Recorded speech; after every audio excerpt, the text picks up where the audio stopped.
Boom. Yep. Today's Wednesday. What's up, y'all? Welcome to the daily live stream. Thanks for tapping in. Hit that like button as you come in. Say where you're watching from. Say what's up for a shout out. Make sure you guys are good. We're going to jump straight into the live stream so we are not wasting any time. I hope your week has been good to you thus far, guys. I really do. That's why I check in every day and I remind you what's the date, where we at, what we're doing, just so we all making sure we're present, right? Because life be happening, life be life, and then we be stressed out sometimes. All right, guys, so let's jump right in here. We got CBS Chicago. Shouldn't be shocked when we're covering things in Chicago, especially as of late. We got President Trump says federal help is coming to Chicago. Analysts weigh in. So that is federal help is coming, even though J.B. Pritzker and Brandon Johnson have been throwing all kinds of rallies and conferences, press conferences to say that they do not want federal government help. And then we see the disastrous Labor Day that we see in Chicago, right? And I guess we could say in the hood area for the most part, because where else is it going to happen? And these people are begging President Trump to come. He's like, there's a lot of black people. He's like, beautiful women. And I'm just thinking to myself, like, this guy. But he's saying it, he's being honest. And he's just like, dude, a lot of people are asking me to go out there. And they are. They actually are. So they got, the mayor and the governor is looking a little crazy. I'm going to just be honest with you. Because they're going on all these tangents saying, we don't need your help. We don't want your help. And then you got the citizens that are like, you don't come to the south side. You don't come to the west side. We do need President Trump's help. Tell him to send them ASAP. So we're going to switch gears and watch Charlie Kirk cover some of this. Charlie Kirk covered the argument for Trump to take over Chicago. Then we'll switch gears and we'll go to Bill O'Reilly. Bill O'Reilly covered, he's a loon. Bill O'Reilly slams Pritzker. Take on Chicago leadership over crime. And then we will go over to CNN. Shout out to CNN. Ben Shapiro. We will go bankrupt if we don't raise the retirement age. I thought that this was a very interesting take Ben Shapiro had. I did get a chance to watch it, so we'll go over that. And then we'll close out. Shout out to Anthony Brian Logan. We react to him all the time on the channel often. He covered Democratic Wisconsin governor exposes reality. So we are going to jump right into this live stream without further ado, guys. Let's make sure I got the volume right.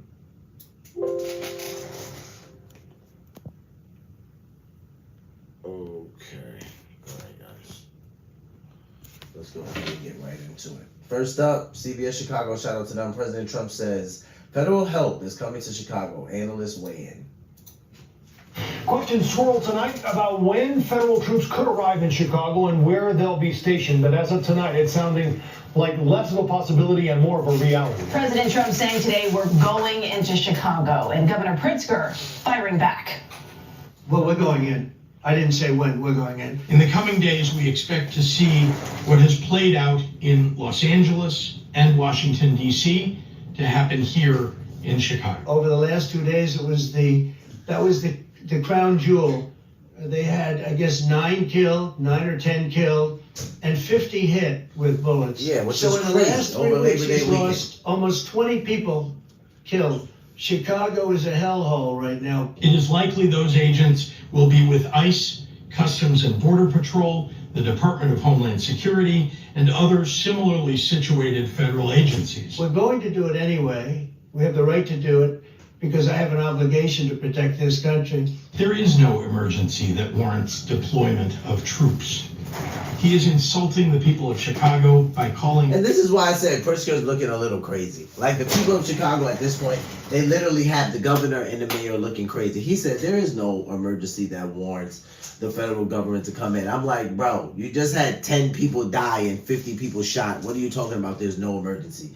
But again, that's why the people of Chicago who live in the south side and who live in the west side, they're like, these people in their privileged areas where they don't experience any crime, they're the ones saying that we don't need the National Guard to come in. We're saying to send them in. And that's why so many people have asked President Trump to do it. Our home a hellhole. We are always investigating, taking our questions about the possible deployment to some experts. Our Jermont Terry spoke to a former top-ranking officer with a unique perspective, and also our legal analyst who joined us now. Jermont. Joe and Erica, while the president continues to say that help is on the way, at this hour it's unclear if that help will come in the form of National Guard troops or federal law enforcement. And tonight we weigh in on whether either could or would legally do right here in the city.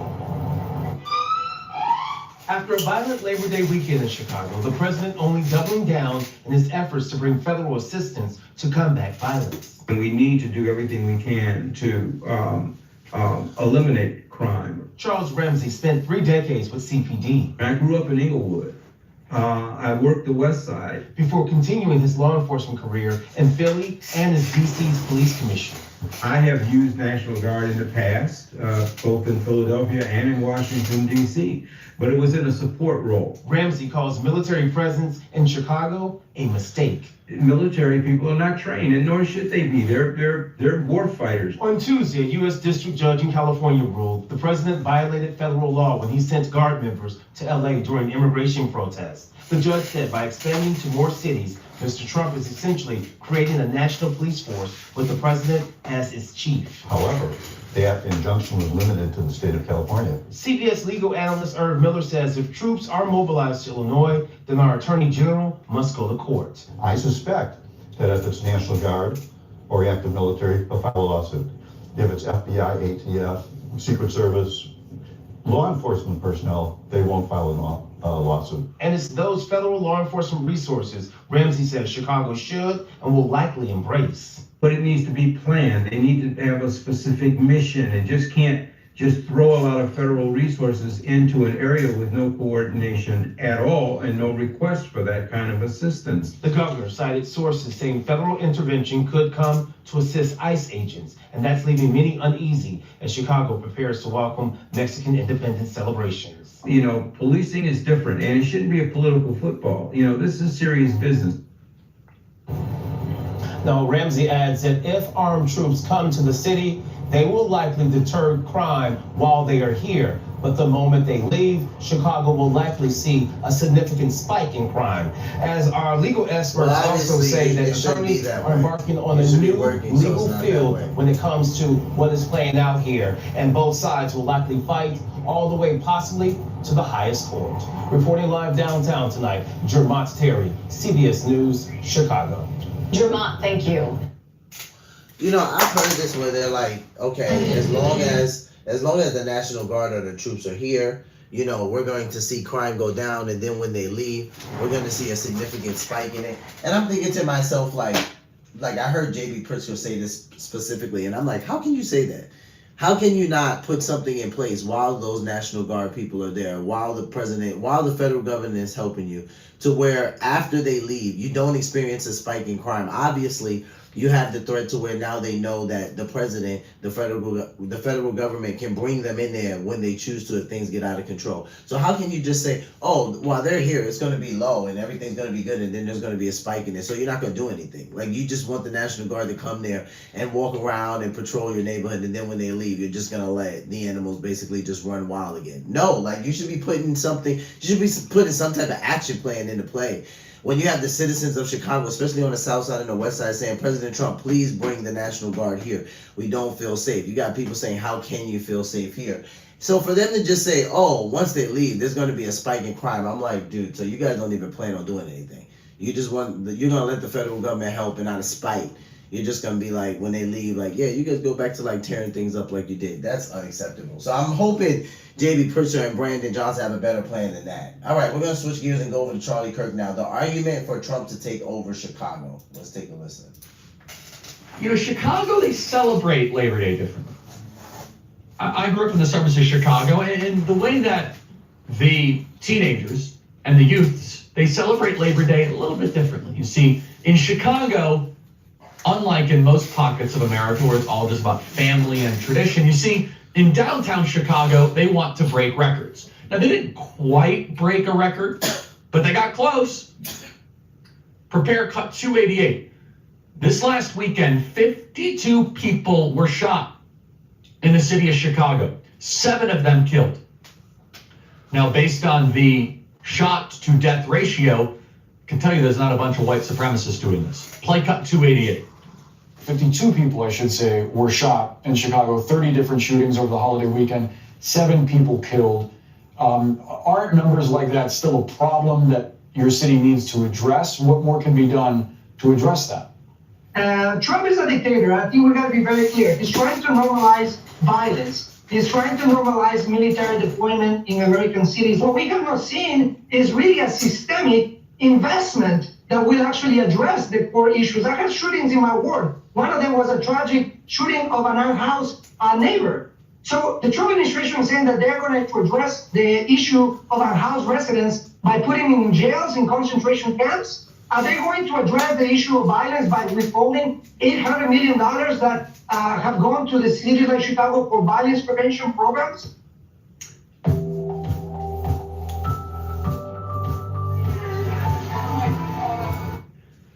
Okay, so his first little statement was, hey, isn't violence a problem in Chicago? He can't even acknowledge that it is. He says, well, Trump is a dictator. He wants to normalize violence. No, you have been normalizing violence in Chicago. We have been putting up with violence in America's greatest cities, our once great cities, our biggest cities, in Chicago, in New York, in San Francisco, in Los Angeles.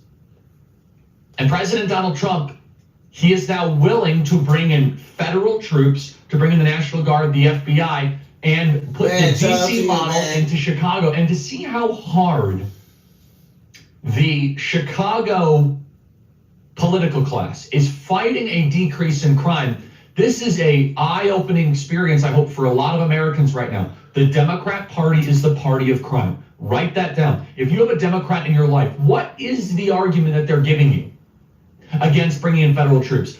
You know what? The Democrats have normalized the idea that our cities are dangerous dumps and nothing can be done about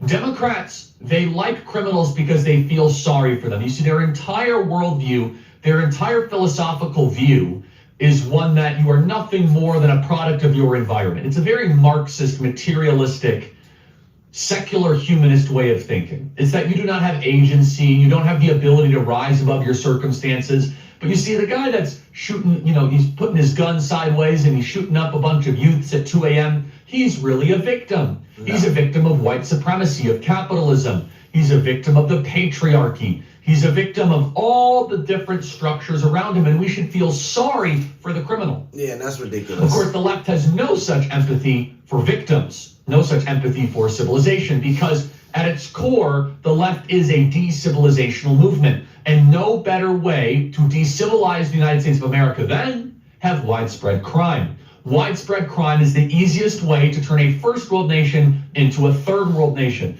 The entire Democrat Party project is how quickly can we turn America into a third world hellhole. And you see this on full display. And this is why my advice to the president, both privately and publicly, my advice to the White House, both privately and publicly, as I'm talking to them, go all in on Chicago. This is a perfect step 2. And to their credit, they proved it in step 1. Here are the numbers. This is cut 281. I can't wait till I get back on campus because they're going to be so mad about this. Oh, really?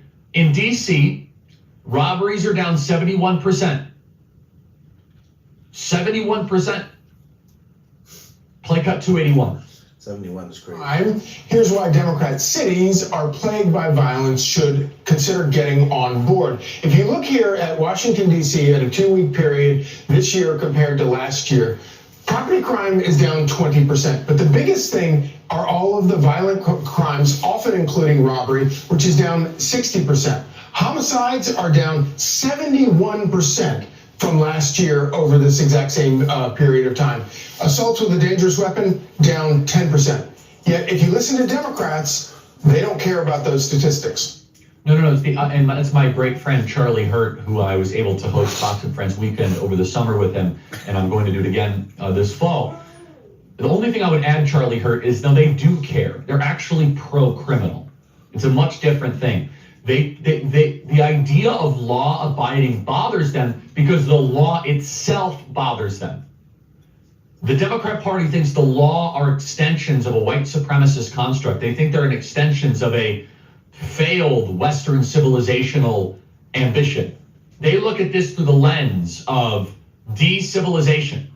Law is a threat to their philosophical core. That is why this is such a good topic. This is such a good fight for President Trump. You prove it in DC, and then you go one city at a time and prove that urban crime is a choice. If you live in a major city and you worry about crime, it's because your leaders want there to be crime. Period. End of story. That's it. Crime is not some sort of intractable problem.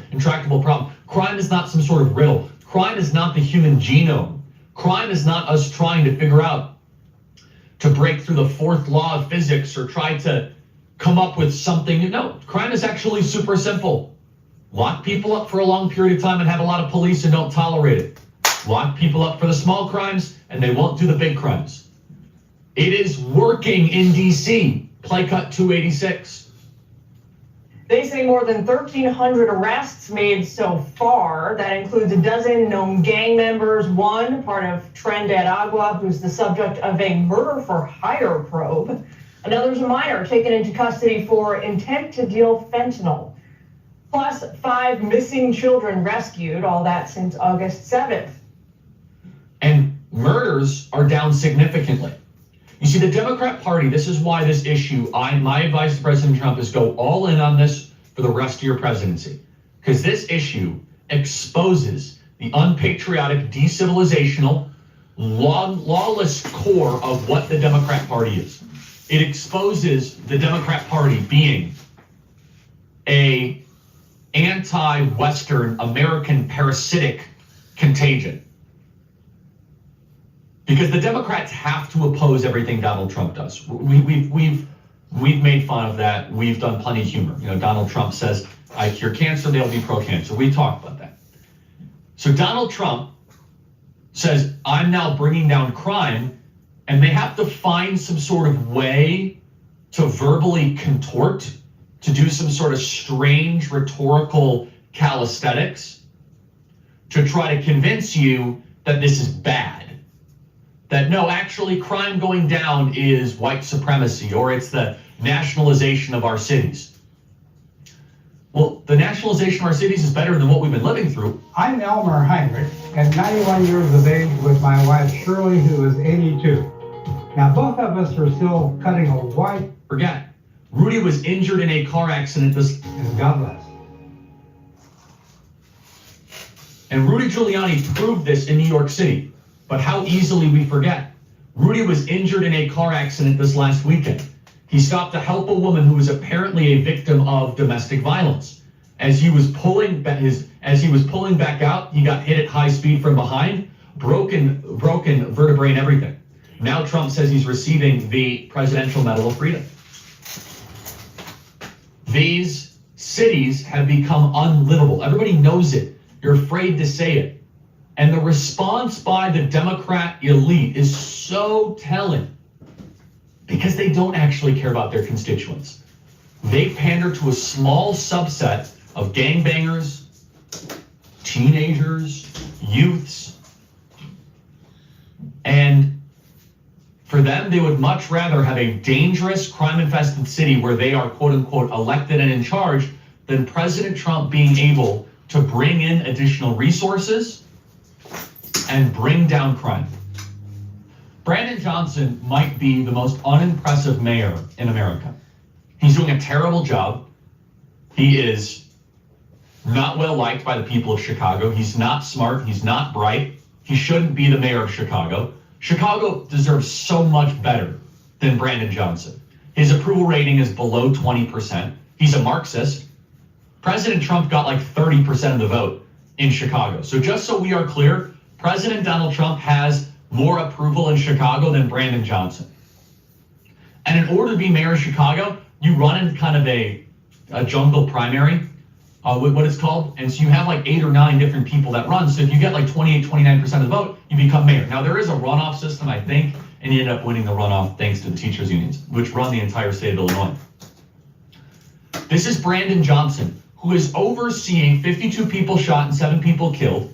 Let's just kind of look at the totals here, which, by the way, they are down this year remarkably, but still 245 people shot and killed, 1,121 people shot and wounded, 1,366 people shot, Mr. Johnson, with 293 homicides. In just the month of August, 39 people were shot and killed, 208 people were shot and wounded, 247 people were total shot with 43 homicides. The vast majority of this were black people shooting black people, just so we are clear. It's not white people that are shooting black people. The predominant driver of urban crime is black on black crime or just black crime in general, especially in the city of Chicago. But no one is able to say that because Brandon Johnson wants to try to make it that, you know, I'm fighting white supremacy, even though he will not address black crime in his own city.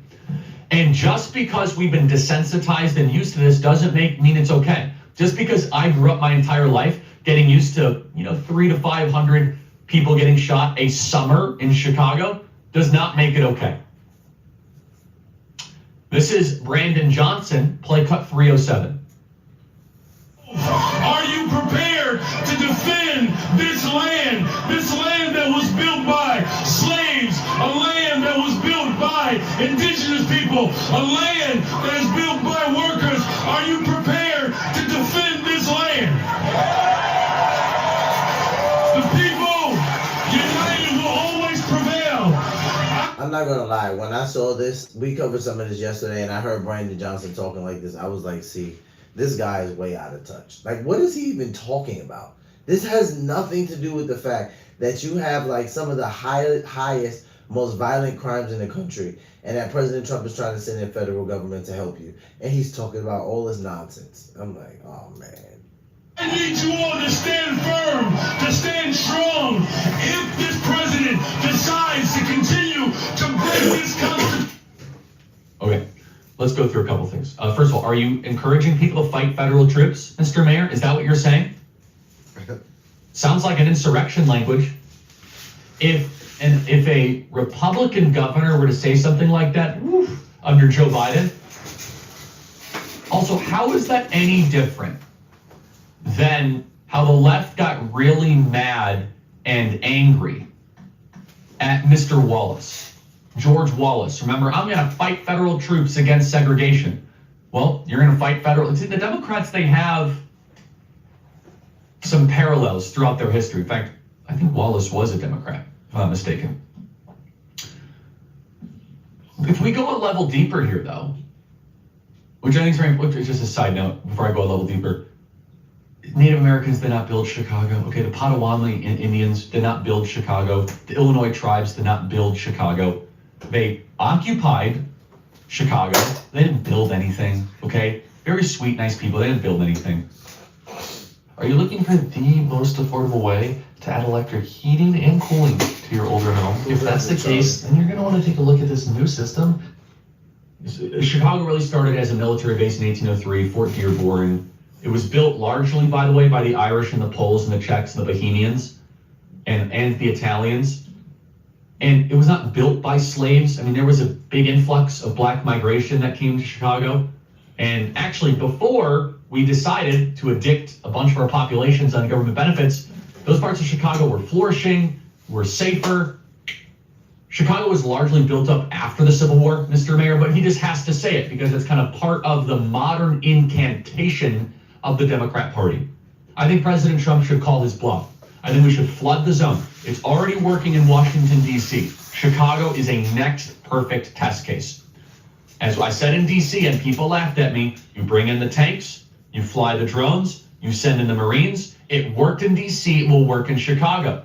People were laughing, oh my goodness, why are there tanks in D.C.? Well, it worked because the show of force is all that these good-for-nothing lowlifes, these lowlifes that are shooting people at 1 or 2 a.m., that's all they understand. These good-for-nothing lowlifes that are spraying and praying, and sometimes a 6-year-old girl gets struck on her way to school, that right there is completely unacceptable. We're not going to put up with that.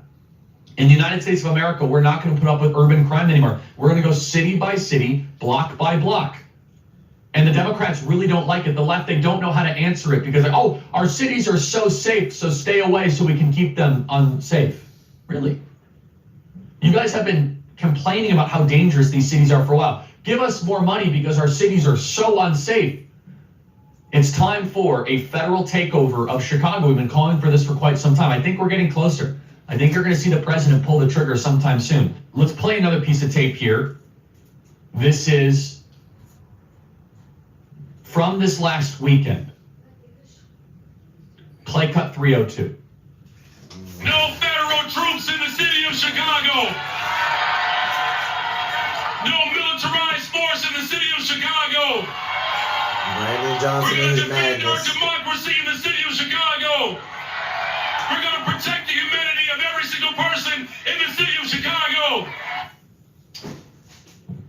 Says the guy that is literally less popular than Donald Trump in Chicago. Now, look, we have to not keep our eye off DC. We have to keep on making sure that crime is going down and down and down in DC. This is J.B. Pritzker right here, cut 298.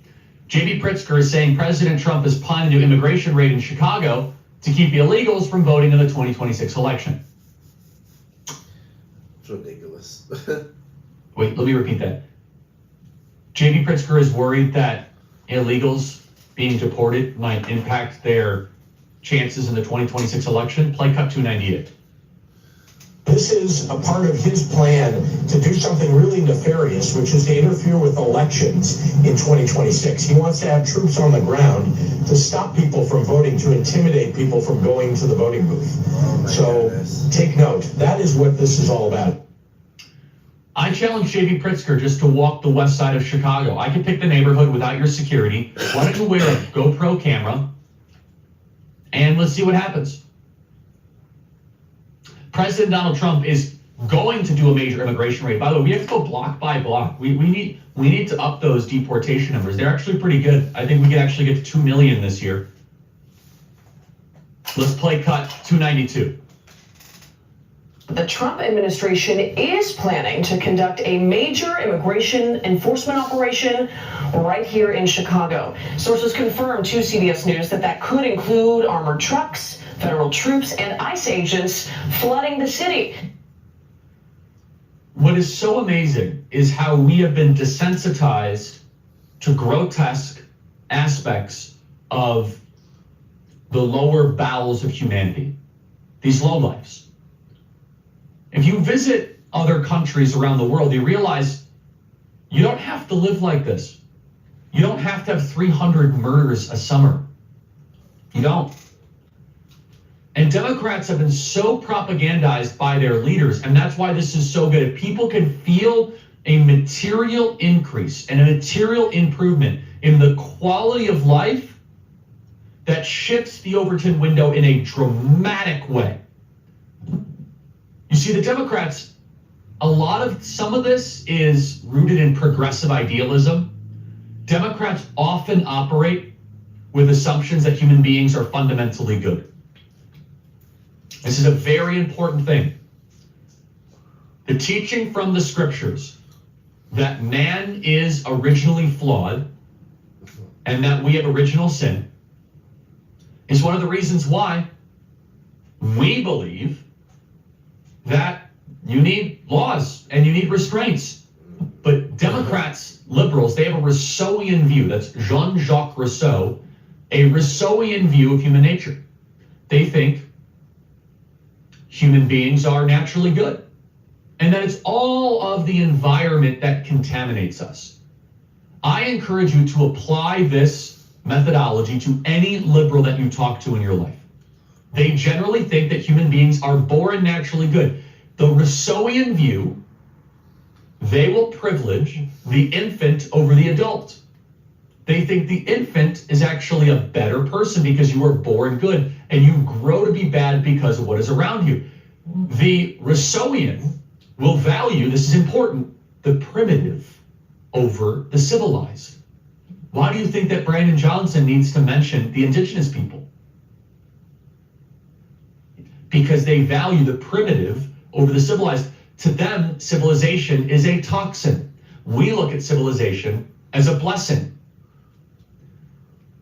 The Rousseauian view of human nature is that a human being, as they grow, will be influenced by the structures around them to such a great degree that there's no such hardwiring of nature. Now, we as natural law believers, and of course as Christians, we don't even have to be a Christian to believe this. You just have to believe in the natural law. The natural law explains all of this.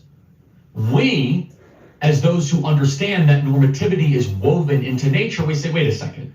At the very least, you might have a Lockean view of human nature, that there's a blank slate, but I have a much more of a biblical Hobbesian view of nature, that God created us good, but there was a fall, and that sin is inherent in our nature, and that we need redemption.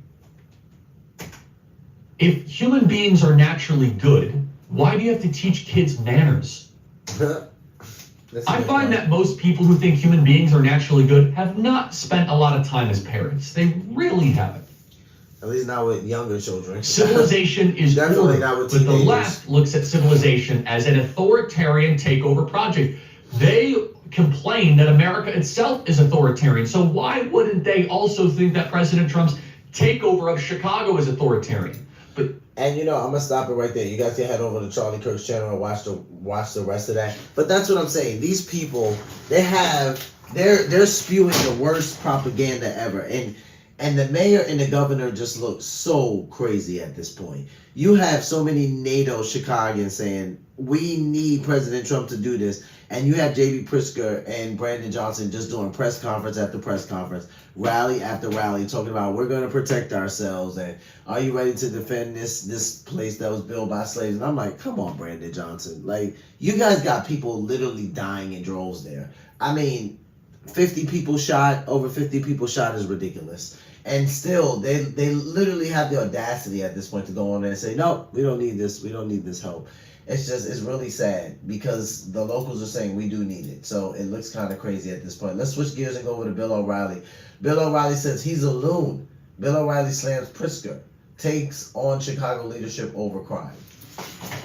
Hey, Bill O'Reilly here. Welcome to a YouTube bonus. We are back from vacation, and I'm a little distressed, I have to say. I don't like when poor Americans who are primarily defenseless are harmed. That really gets me angry. It's kind of a bullying thing, but it's worse than that. Because we are a country where all citizens are created equal. That's what we fought the British to have. And we're not. So the wealthy people, like me, can afford security, can afford nice houses, big fences, all of that. We don't have to deal with thugs on the street, or we live in neighborhoods where that can't happen. Police respond like that. But poor Americans don't have that. They're not protected. So you get a urban situation in Chicago, New York, grandmother goes out to the grocery store, some drug addict decides to knock her down and mug her, take her money, take her groceries. Which is crazy. That's not going to get caught. Everybody knows it. Is that right? No, it's not. So in Chicago is way beyond any kind of rational thought. President Trump's finally getting involved. Back in his first term, I talked to the president about Chicago and the murder rate and the violent crime there. I said the only way that you're going to stop or mitigate this crime against the poor is to bring in the National Guard, because the local authorities in Chicago are not going to stop it. How long before I see results with Tai Chi? Day 3, you'll feel your energy. Day 7, your eyes will change. Nor is Governor Pritzker in Springfield, Illinois. They don't care. And now, 5 years later, and it's horrific. In the last 4 years, okay, there have been almost 4,000 Chicagoans killed. 4,000. 83% African American. How about that? Last year, 573 Chicagoans killed, most of my handguns. 74% black, 22% Hispanic. David, shout out to you, David. So Anglos were only 4%. Yet the black mayor of Chicago, Trump's fault, O'Reilly's fault. That's why it's happened. So the drug gangs are doing it all. Everybody knows that. They fight turf. They go in. They're heavily armed. No arrests. Over Labor Day weekend, it was harrowing what happened in Chicago. And no arrests. Ridiculous. Something like No 60 arrests. shootings. No arrests. Not That's one. crazy. So it goes on and on and on and on and on. So Donald Trump knows this, and he's taking action. He's threatening to send a National Guard and other federal agencies into Chicago. David, don't forget to subscribe. Hit that like button, Easier to David. do it in D.C. because the federal government already runs that place, District of Columbia. Chicago's independent. Okay, state of Illinois runs it. And the governor Pritzker, as I said, he is an extreme progressive ideologue. And the mayor of Johnson, of Chicago, he's worse than Lori Lightfoot. I don't think anybody could be worse than Lori Lightfoot. He's worse. So we're going to run you 3 sound bites now about the reaction. Actually, it's, I got 3 sound bites. First, we're going to do Pritzker, who's reacting to Trump threatening to send in the Guard. You said he has other aims. What are the other aims? The other aims are that he'd like to stop the elections in 2026 or, frankly, take control of those elections. He'll just claim that there's some problem with an election, and then he's got troops on the ground that can take control, if in fact he's allowed to do this. Are you talking about invasion? Are you talking about him suspending elections? Or is it your belief he's an authoritarian? Look, I can tell you this. I built a Holocaust museum. I know what the history was of a constitutional republic being overturned after an election in 53 days. And I'm very, very concerned. He's a loon. The man is a loon. Okay, he says that Trump's sending in National Guard so he can control the midterm election because there'll be troops on the ground. That's insane. All right, here is the mayor of Chicago, Brandon Johnson. We cannot incarcerate our way out of violence. We've already tried that. And we've ended up with the largest prison population in the world without solving the problems of crime and violence. The addiction on jails and incarceration in this country, we have moved past that. It is racist, it is immoral, it is unholy, and it is not the way to drive violence down. Okay. He doesn't want to put anybody in jail. Doesn't want to put violent criminals in jail. Don't want to do it. Now, what's plan B, Mayor Johnson? You don't have plan B. Oh, we need more community services. Yeah. Okay. You're selling narcotics. People are using narcotics in your city. And the gangs are providing that profit. How do you stop that? Oh, we need more rehab. This is so ridiculous. Yeah, I figured that. You change your name probably more than any of my subscribers. Now, shout out to you. Most of the people in Chicago, they can't do anything about this stranglehold that the progressives have on the governorship and the mayorship. They can't. Because the minority communities vote for Lori Lightfoot and Brandon Johnson. They're voting against their own safety. Now, there's a lot of reasons why they do that. The primary reason is they live in a bubble.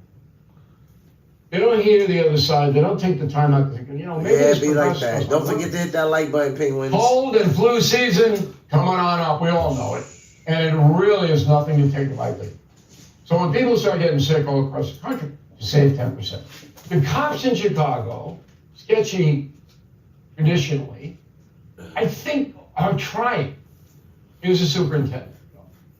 So we have to find a way to hold these most violent criminals accountable, because we know the robberies and things of that nature may lead to higher levels of crime, people being injured, and all the way to people being killed.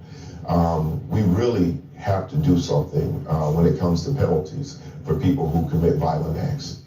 And that was back in 2020. If you're anywhere here in Pennsylvania, New Jersey, or Delaware, and you have an old, cracked, stained garage door. That was back in 2023 that the chief was saying this. All right, so the police chief says we got to punish people. And the mayor says, no, we're not going to punish anybody. That's it. So the top cop seems to understand, but he takes orders from the mayor. And the mayor won't punish anybody. Yeah, that's crazy. They're on 2 different pages. Now, if you live in Chicago on the Gold Coast, in a big high rise or whatever, you got your own protection, as I said at the beginning of this. But if you're down on Martin Luther King Boulevard and pretty close to the Obama Library, and President Obama didn't do anything about it, Chicago, nothing. Nobody can protect you. And they're not even going to catch the person who beats the hell out of you or kills your son or daughter. They won't catch them. Because nobody's going to testify against those drug gangs, like Mexico. If you inform or testify against a drug gang in Chicago or any other major city, you're a target. They'll kill you. And maybe your family. That's why there's no conviction. And even if the state did secure a conviction, even if it did, Mayor Johnson don't want to even bring the case. Yeah. He's telling the DA, we need community involvement, we need more money. More money, we need more money. Not more money for more cops, oh no. More money for community services. These drug gangs who make a fortune, they're gonna just put down all of their violence. And they're gonna toddle across and go, yeah, I wanna be a member of the community now. Let's play some basketball. Now, I'm being harsh because this situation comes back to human lives. Yeah. And I'm telling you, Johnson and Pritzker and the progressive wing of the Democratic Party doesn't care. Because they live in this theoretical world where the U.S. justice system is racist. You heard Johnson say that. You're racist. You're a racist, O'Reilly, for wanting more punishment for violent criminals. You're a racist. Okay. What percentage of people being murdered in Chicago are African American? That's racist. 84%. That's racist. Right there, Mayor Johnson. And you are A, incompetent, B, a phony, C, apathetic, and D, to be out of there, you should resign them all. That's my YouTube commentary. By the way. Shout out to Bill O'Reilly.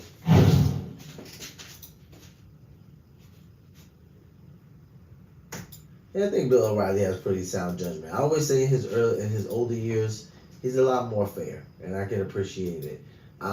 Yeah, nonetheless, I do agree with him. Like Pritzker, it's kind of annoying to watch. Like, it's annoying to learn about what happened over Labor Day weekend, and they're saying, no, we don't need anyone's help. We don't want anyone's help. It is very disrespectful, just a total disregard of life. So I'm glad that the locals are saying, no, President Trump, please come. Like, ignore our governor and our mayor. Please come. We need your help. All right, guys, so we're going to switch gears and go over to CNN. Ben Shapiro, we will go bankrupt if we don't raise the retirement age. Let's take a listen to what Mr. Shapiro's talking about. I mean, life expectancy, if you make it to 65 and you're a dude, is now 83. So the real question that I was asking is, when should the government pay you to retire? Which is a sort of different question than when should you retire. When you should retire is sort of a personal question, and also depends on your definition of retirement. I don't think that, you know, if your goal is to be 65 and sitting on a beach for the rest of your life doing nothing, that the social science tends to say that's not very good for you. You actually should be involved in your community and get involved and still have a side job and all the rest of that. But if we really believe that we can't raise the retirement age, and we're never going to change that, we will go bankrupt. And all the talk about cutting at the margins, you know, whatever Doge is doing, that's not going to touch the real driver of the systemic debt in the United States. Women are living to 85 if you make it 65. Men are living to 83 if you make it 65. That's 20 years on the public dime. When you're talking about, hold on, when you're talking about the government paying, you're talking about Social Security, Yes. which is people's money. Well, it is not the money you paid in. It's the system that they pay into. Well, no, You're calling- yes, but believe me, I pay a lot. I promise you, but- the amount that people are taking out is not the amount that is going in, which is why we are going bankrupt. Okay, but it's not the government just handing out a blank check. No, it's the government borrowing money to Into pay. the Social Well, Security you pay in X dollars, and then you get multiple times X dollars when you retire. That is how the system works. It is not a lockbox. It's what Al Gore was arguing about in 2000. The other part of this, though, is at 65, right? I mean, yeah, you might be in great health, but many people are working hard jobs. They're on their feet. I'm not saying you're working backbreaking labor. Your leg is falling off that you should be. By the way, I just totally reject what you just said about how we're going bankrupt due to Social Security. Really, you don't think like the trillions of dollars we've spent on wars in the Middle East might have something to do with that? It's not even Our more than a national percentage debt, of what we spend on Social our national debt shot up significantly after 9/11, after we started invading countries in the Middle East. You should look at a chart of Now we're national at 30. debt. In We're 2008, spending hundreds of billions of dollars on Israel, on Ukraine. I mean, honestly, these foreign conflicts have a lot more to do with our national debt as opposed to us paying into Social You Security think Israel is a bigger portion of our budget than Social Security? I think we Medicare, spend Medicaid? way too much money on I'm just asking military as a aid mathematical for matter. foreign countries. You think Absolutely. Israel is more Do than you Social think Security? that Social Security is more of an issue compared to how much money we just shell out for conflicts abroad? Both entitlements and defense are a big issue. I actually think Ben has a point here. I think that the nature of aging has changed. I think retirement is evolving. I mean, you know, my husband is 71 years old. He's still writing books. I'm 55. I hope to work for another 15 years at least. But I do think it depends on the kind of job you do. And it starts to get into the devil's in the details here, because if I'm working with my hands and I'm 65, you know, that's a problem. Maybe technology can help, etc. But there's got to be some understanding of what people are doing. There's got to be probably some means testing, which gets to this point about the growing wealth divide, because there really are two Americas here. If you are sleeping in a position like this, you are wrecking your body and your breathing. Obstructive sleep apnea happens. I wonder what age Ben would say is a good age then, right? We're making it determined. Because what he's saying is that if you make it to 65 and you're a woman, essentially they're saying you'll live to be 85. If you make it to 65 and you're a man, essentially you'll live to be about 83. So he's saying that that's still 20 years of someone living on the American dollar. I mean, I get it. He probably feels like 20 years is too long as a conservative. I guess I would just say, I would just want to know what age is good then. Like, do you feel like people should retire? I mean, if they retire at 70 and you live to be 85, what, that's 15 years on the American dollar. So would he say 15 is better? Would he say retire at 75? I mean, I don't know. I think that's interesting. You know, if the retirement age is gonna go up, then that's fine, but I don't like it. I think, you know, when people done their due diligence and they put their time in, they should be able to leave. There's so many people that they die just a couple years after retirement because some people felt like their retirement age was already too high. But Ben Shapiro and the likes of him are saying if it doesn't get higher, we're not going to make it. So I think it'll be an interesting thing to follow. Some people think he's a bit overzealous when it comes to that, but I mean, he's got somewhat of a point, but I don't know what age is good then, 75, which that would leave you, if you live to be 85, 10 years on the American dollar. I mean, maybe he thinks half is better than 20. I don't know, but we'll keep following it. All right, we'll switch gears and go over to Anthony Brian Logan. Shout out to him. Democratic Wisconsin governor exposes reality. All right, let's take a listen. The Democratic governor of Wisconsin, Tony Evers, said the quiet part out loud as it relates to President Trump and his deportation efforts. And that's part of it I want to get to, but first, let's watch the video, then I'll come back and give you my 2 cents. I believe that in Wisconsin, our ability to keep our undocumented people working like they are now at a really high numbers in the state of Wisconsin, if he takes that to a improper end, our economy will be gone. Again, I commend you for saying the quiet part out loud. The migrant crisis is all about money. It's all about bringing slavery back, or at least a form of it. Now, don't nobody get offended. Oh, it's not really slavery, ABL. They didn't get beat and put in chains. Take your feelings away from it and just understand what I'm saying. The purpose of slavery from an economic point of view is to have an underclass of citizenry who will do the jobs that the majority of the upper crust don't want to do for a low amount of money. So when you have Democrats go on TV talking about, oh, the migrants do jobs that Americans don't want to do, they're telling you a halfway truth, but it's not all the way true.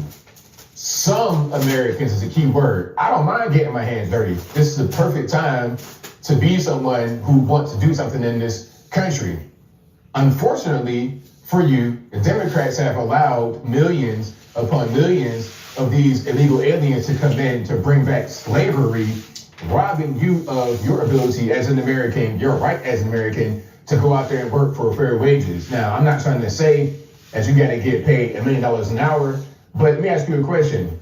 Would you wanna go out there and frame houses for $10 an hour? Yes, 10 US American dollars an hour. Now, to us, it makes no sense. Why would you go out there and do that hard labor for that amount of money when you could go to McDonald's and get paid $15 an hour? It doesn't make any sense. Well, when you realize that a lot of these guys framing houses are sending money back to Mexico, usually where it's worth a lot more, it begins to make sense. While a lot of them get benefits from the taxpayer and they don't follow any kind of rules, they don't have no license, no social security number, no permanent address, but they get all kinds of benefits. We don't get those benefits, and there's no country for us to send that $10 an hour back to. We gotta pay US American prices to live, meaning your food, your rent, your mortgage, whatever you gotta pay for. So I'm glad that President Trump is getting the migrants up out of here. If you cannot operate your business or your economy without slave labor, I don't know what to tell you. The current year is 2025, 1865, slavery was over, and we're not gonna bring it back no time soon. All right, check it out. The Democratic governor of Wisconsin, Tony Evers, said the quiet part out loud as it relates to President Trump and his deportation efforts. And there's quite a bit I want to get to, but first, let's watch the video, then I'll come back and give you my 2 cents. I believe that in Wisconsin, our ability to keep our undocumented people working like they are now at a really high numbers in the state of Wisconsin, if he takes this to a improper end, our economy will be gone. Again, I commend you for saying the quiet part out loud. The migrant crisis is all about money. It's all about bringing slavery back, or at least a form of it. Now, don't nobody get offended. Oh, it's not really slavery, ABL. They didn't get beat and put in chains. Take the feelings away from it and just understand what I'm saying. The purpose of slavery from an economic point of view is to have an underclass of citizenry who will do the jobs that the majority of the upper crust don't want to do for a low amount of money. So when you have Democrats go on TV talking about, oh, the migrants do jobs that Americans don't want to do, they're telling you a halfway truth, but it's not all the way true. Some Americans is a key word. I don't mind getting my hands dirty. This is the perfect time to be someone who wants to do something in this country. Unfortunately for you, the Democrats have allowed millions upon millions of these illegal aliens to come in to bring back slavery, robbing you of your ability as an American, your right as an American, to go out there and work for fair wages. Now, I'm not trying to say that you got to get paid $1 million an hour, but let me ask you a question. Would you want to go out there and frame houses for $10 an hour? Yes, 10 US American dollars an hour. Now, to us, it makes no sense. Why would you go out there and do that hard labor for that amount of money when you could go to McDonald's and get paid $15 an hour? It doesn't make any sense. Well, when you realize that a lot of these guys framing houses are sending money back to Mexico, usually where it's worth a lot more, it begins to make sense. While a lot of them get benefits from the taxpayer and they don't follow any kind of rules, they don't have no license, no social security number, no permanent address, but they get all kinds of benefits. We don't get those benefits, and there's no country for us to send that $10 an hour back to. We gotta pay US American prices to live, meaning your food, your rent, your mortgage, whatever you gotta pay for. So I'm glad that President Trump is getting the migrants up out of here. If you cannot operate your business or your economy without slave labor, I don't know what to tell you. The current year is 2025, 1865, slavery was over, and we're not gonna bring it back no time soon. All right, check it out. Yeah, Anthony makes a great point when he says this too, right? Because see, he's not gonna get any flack, because as a black man saying, listen, based on what they're doing with this whole immigrant thing, like, they're literally messing with your jobs. He's not going to get that flack because as a black man, he can say that to other black people and they're just going to kind of take it on the chin. But if it's a white guy saying it, they're like, oh my God, when President Trump said a black job, oh my God, he's racist. So I'm glad that Anthony Brian Logan pointed it out, because he's like, listen, with what they're doing with this whole immigration crisis, this is why it's hindering your job. This is why it's making it hard for you to go out and get those jobs. And it's not saying every black person is going to do that, because sometimes it's a white person, sometimes it's a Spanish person. But he's putting it out there for the majority who do this. And he's saying this is why it's such a crisis the way that it is. Like, and we have to pay attention to it. I'm glad that he said that the governor basically puts everybody onto reality, because a lot of people don't want to face this. A lot of people are saying things like, oh, well, you know, the reason why we can't get why if anyone's struggling right now getting a job is because, you know, we put President Trump in office. And it's like, no, that's actually not why we're struggling. President Trump is doing the best he can with the economy, with everything that's going on. And we still got to give him a chance. He still hasn't been in there one full year. But I do think that he makes a great point when he says, like, this is why he's in favor, and so many people are in favor of the illegal immigrants, at least, being deported back to their country, because it's just hurting the American people that need everyday jobs. So we'll keep track of that, and we'll keep watching that. Anthony Brian Logan does a great job at covering that. So that's who we will watch. All right, guys. So we will be back tomorrow with the daily live stream. I appreciate you guys stopping by and chilling on the corner with me. Until next time, take care of yourselves, take care of one another, love yourselves, love one another, and be peaceful. Peace.